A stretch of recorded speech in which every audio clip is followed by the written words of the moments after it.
Good afternoon, my friends. This is Paul, and today I'm going to be reviewing to you The Legend of Zelda: Ocarina of Time for the Nintendo 64. Some of you might be wondering why I'm reviewing the original Nintendo 64 version when I already reviewed the 3DS version. Well, for starters, I don't have a 3DS capture card, so I wasn't able to do footage back then. Now that Ocarina of Time came to the Nintendo Switch Online expansion pack, what a mouthful, I was able to play the game again in the comfort of my own bedroom, and I was able to see if Ocarina of Time had aged poorly, or maybe if I could recapture the old nostalgia, as Ocarina of Time was the first Zelda game I ever owned, and also one of the first Zelda games I ever played. I think the actual first was Oracle of Seasons, and then A Link to the Past. So I have a lot more memories with this game than probably any other Zelda game. And I'm pleased to report that it definitely felt like returning to my younger years quite a lot. I was able to remember a lot of the old tricks and a lot of the order in which I did things, and even able to mix and match a little bit due to the slightly non-linear style of the game's story. Now, the main structure of Ocarina of Time, in case you're not familiar with a Zelda game, is that it's sort of a mixture between overworld exploration and dungeon crawling. During the moments between dungeons, the worlds are very open and large, and you can kind of go wherever you want. In the early game, your partner character Navi and the owl Kaipora Gaibora are kind of a little bit pushy as to where you have to go, but once you get past that initial hurdle, then you can pretty much just go wherever you want. You can even go to late game areas, and even though you won't be able to proceed past them, you can still say, I wasn't supposed to be here yet. But that's cool that I was allowed to do that. Now, this doesn't offer you as much freedom as, say, Breath of the Wild does, where you can go straight to the final boss right away. But it's still nice that Ocarina of Time isn't overly linear like Skyward Sword is. And a lot of the dungeons and areas you can go to in relatively the order that you want. There are a couple of parameters here and there, but for the most part, there's a lot of freedom in how you want to explore the game. In fact, one area, Lon Lon Ranch, is actually entirely optional, and it's possible to beat the game without even going to that area. Of course, you'd be missing out on one of the signature features of what made Ocarina of Time so groundbreaking, but it's definitely still possible. And that's one of the beauties of the Nintendo 64, is how non-linear it was by virtue of jumping into 3D space. Now, nowadays, people take Ocarina of Time for granted. At the time, it was lauded as the greatest video game ever made, and it received mostly 9s and 10s out of 10s when it first came out. Nowadays, there are a lot of retrospectives and deep dives into why exactly Ocarina of Time isn't as great of a game as people remembered it. But at the time, this was a mind-blowing achievement, especially considering that the Nintendo 64 was only out for 2 years at this time, and people were still coming to grips with how to maneuver things in 3D space. And Ocarina of Time made it look almost effortless. First of all, the lock-on targeting system, which has changed its name so many times over the years that I'm just going to call it targeting to avoid things being confusing, lets Link lock on to an enemy or an object so that it's easier to aim his attacks.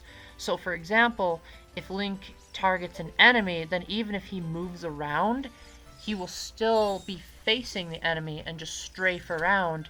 And if you try to use a ranged weapon, then that weapon will automatically aim in the direction of the enemy. This has helped so many 3D games over the years that this might be one of the single best inventions that 3D gaming has ever seen. And it works really well here. I do think the combat is a bit too simplistic in Ocarina of Time. A lot of the bosses and enemies have really easy patterns, and once you know them, they're a pushover. There's also a lot of enemies where you just hammer the attack button and you'll defeat them within seconds.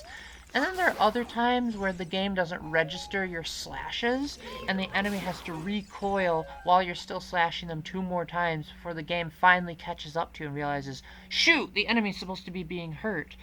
But overall, it's definitely a huge step up to how it used to be in games like A Link to the Past and Link's Awakening. And so many games have evolved this format. But nevertheless, they owe Ocarina of Time a lot for establishing this routine in the first place. Also, Link's ability to look around in 3D space, while yes, that did technically exist in games like Super Mario 64 and Banjo-Kazooie, really revolutionized how Zelda games handled it. Because before, Zelda games are always handled in either a side-scrolling or top-down perspective. So a lot of times you would have to rely on what's in your immediate line of sight because you couldn't really look around.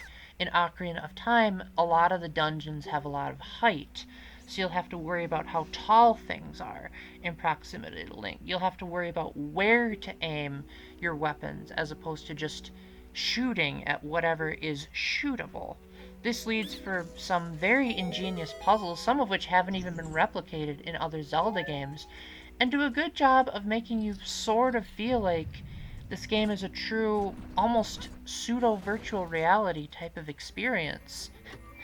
It's honestly kind of refreshing that when Ocarina of Time 3D came around, they mostly touched up the graphics, the frame rate, and the items, while at the same time leaving the game itself mostly intact. Probably because a lot of people would have gotten upset if such a monument in gaming was reinvented too much because of how much Ocarina of Time did to reinvent the wheel. So Ocarina of Time is a pretty long game. A lot of its story sequences, unfortunately, draw out the experience a little bit more than it needs to because a lot of the dialogue is painfully slow, and most of it is unskippable. You can't skip the cutscenes at all.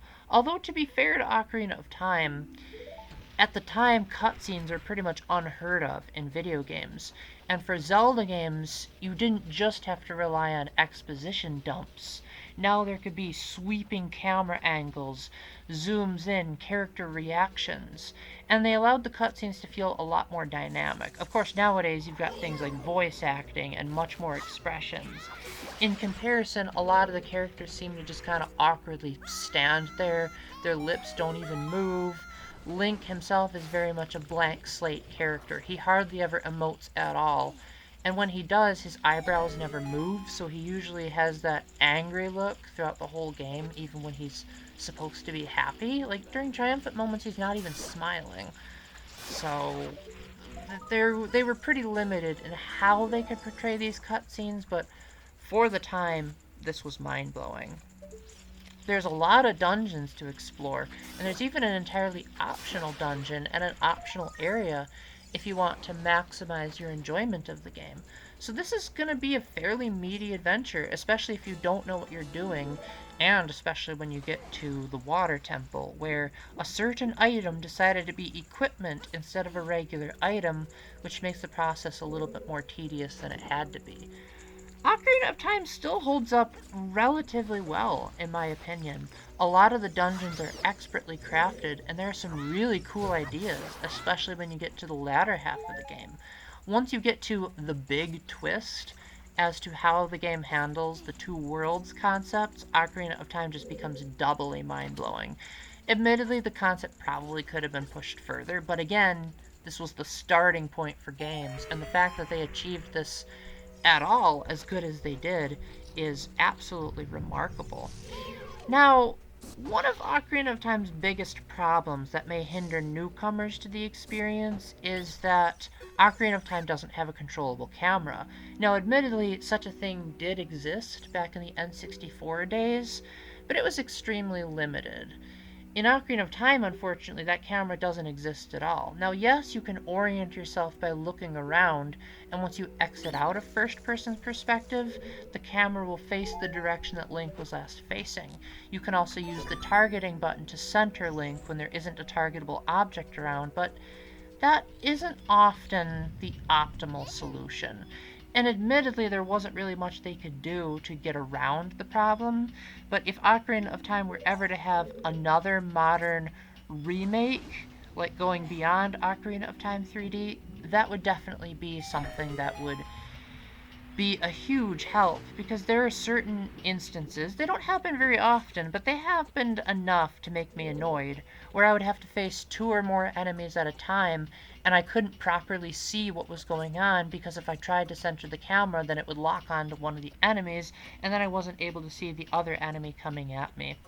I also wish that the enemies would register that I struck them more times than I did. Like, a lot of times the game would have to detect that I made a hint, and then the enemies would kind of have invincibility frames. Maybe the game wanted to be accurate to how in Super Mario Brothers, after you got hit, you got a little bit of an invincibility buffer, and so the game wanted the enemies to have a fair shot. But I just wish that there was a way that skilled players who were really fast at hammering the attack button could have a little bit of leeway, or maybe if the enemies, I don't know, put up a shield or something. But for its time, Ocarina of Time was a masterpiece. I would even go so far as to say it still is a masterpiece. But if you have any other way to play it, do not play it on the original Nintendo 64. The 3DS version is better in just about every way. The graphics, the controls, the items are so much better, and the game just looks so gorgeous on the handheld. It would be great if it could ever be remade in HD, but I'm not going to be too picky when it already looks this good.